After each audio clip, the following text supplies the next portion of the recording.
Hello, beautiful people. Yes, I have to shoot this video today because I just have to talk about somewhere. And I had to choose somewhere where it is very quiet because I'm in a very noisy place where I have secluded myself. And one thing I want to talk about, my beautiful people, is about not giving up, not giving in, not surrendering. This is Charity Wairimu Ngugi, and we are talking about domestic violence and abuse. And I am talking to the victims and the survivors of domestic violence. And especially, I'm talking to the victims of domestic violence because if you're like me, I think we are now all fed up with the amount of abuse that is going out there in the world, the amount of abuse that is happening in our homes. And if you're like me, you will be vocal about it. You're not going to stand in the sidelines and talk. And what I'm really fed up about, but before I do that, I would advise you to subscribe because I want this to be a discussion and I want it to be a very honest discussion. I am fed up about those people who are always advising these victims of domestic violence, who are warriors, who have been fighting to, first of all, understand that they're in a domestic situation that takes a very long time to identify that this loved person is actually abusing you. And then, after you have identified that this person is abusing you and you ask for help and you go back to your family, everybody keeps on telling you, go back. You are supposed, as a woman, you're supposed to, this is life. Marriages are like that. Marriages are not a bed of roses, that kind of statements. And yet, you've got a black eye, yet you have been abused, yet you have lost weight, yet you are looking like you are so young, but you're looking so aged. You are looking actually very, very miserable.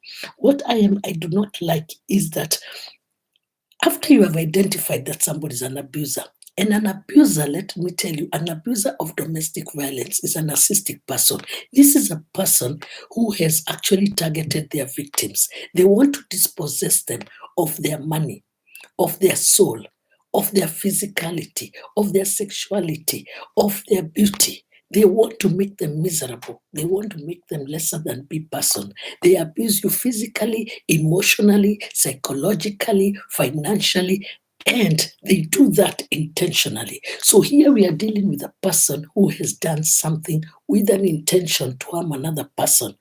And once the abuser gets enough courage, does a lot of research, talks to a number of one or two people, calls the hotlines, and after they have been questioned a number of questions, they have identified that actually, you know what, I'm in an abusive relationship. I'm not supposed to be there. I need to get out. But every time they want to get out, the society is against them. The society actually even almost always blames the victim. Why does she have to stay? When she's hurt, they say, why does she have to stay long? If it was me, I couldn't stay that long. If it was me, if they go to the church, they are told, you are a wife, let us talk to them, bring the person to counsel. When the person comes there for counseling, they say yes, they go back after 1 day or 2 days, or even when you go with them, they tell you, even if you take me there, there's nothing that's going to change. And when you come back home, the person continues abusing you. What are we supposed to be saying right now? We are saying, let's call a spade a spade. Let's call a domestic abuse situation as a problem, as a pandemic. Let us handle it as a criminal offense. Let us make sure that abusers will stop abusing because they'll know there are repercussions to their abuse.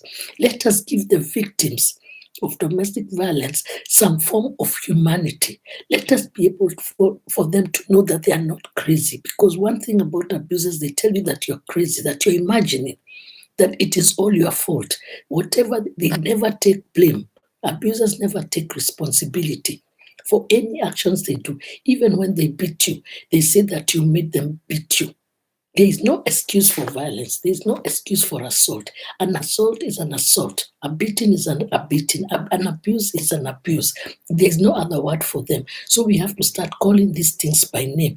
And what I would like us to do is for victims of domestic violence to change themselves from a DV, a victim of domestic violence, to a dignity visionary. One has to take a step. And people will ask, how do I take a step? And this is what I'm going to talk about in the next video straight after this one, so that the video is not so long, so that we can now start seeing what action can I take. Once I identify I'm in an abusive relationship, what do I need to do? Thank you for your time. And please subscribe.